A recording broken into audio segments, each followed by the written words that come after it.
Hi, നമസ്കാരം. ലോകത്ത് ഇന്നോളമുള്ള ഒരുപാട് ആളുകളുടെ സംശയമാണ് എന്തുകൊണ്ടാണ് നമ്മൾ ഇടുന്ന വീഡിയോസും നമ്മൾ ഇടുന്ന കണ്ടന്റുകളും ഒക്കെ നമ്മുടെ പ്രിയപ്പെട്ടവർ മാത്രം ഷെയർ ചെയ്യാത്തത്, ലൈക്ക് ചെയ്യാത്തത്, അത് കാണാത്തത് എന്നൊക്കെ ഉള്ളത് നമ്മളൊക്കെ വലിയ സംശയങ്ങളാണ് അല്ലേ? നമ്മളെപ്പോഴും ആലോചിക്കാറില്ല, നമ്മൾ മാത്രം ഇടുന്ന കാര്യങ്ങൾ ഒരിക്കലും നമുക്ക് ഇഷ്ടപ്പെട്ടവർ മാത്രം അത് മറ്റുള്ളവരിലേക്ക് എത്തിക്കുന്നില്ല എന്നുള്ളൊരു കോംപ്ലക്സ് അല്ലെങ്കിൽ വല്ലാത്തൊരു സങ്കടം നമുക്ക് ഉണ്ടാവാറുണ്ട് അല്ലേ? ഇതിന്റെ വാസ്തവം എന്ന് പറഞ്ഞാൽ നമ്മൾ അറിയുന്ന ആളുകൾ നമുക്ക് വെച്ചിട്ടുള്ളൊരു മാനദണ്ഡമുണ്ട്. അവൻ ഇത് കഴിഞ്ഞ് ഇതിനേക്കാൾ ഉയരത്തിൽ എത്തൂലെന്ന് വിചാരിക്കുന്ന ഒരു വിചാരമുണ്ട്. പക്ഷെ ബാക്കിയുള്ളവർക്ക് അതില്ല.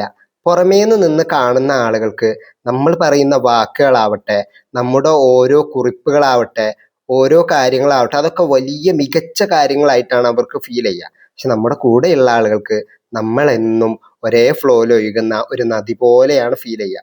ഞാൻ പറയണത്, നമ്മൾ നമ്മളെ മനസ്സിലാക്കിയാൽ നമുക്ക് നമ്മളുടെ വാല്യൂ മനസ്സിലാവും. പക്ഷെ പുറമെ നിന്ന് കാണുന്നതല്ല യാഥാർത്ഥ്യം, ഉള്ളിലുള്ളതാണ് യാഥാർത്ഥ്യം എന്നുള്ള സത്യത്തെ മറക്കാതിരിക്കുക. Stay positive.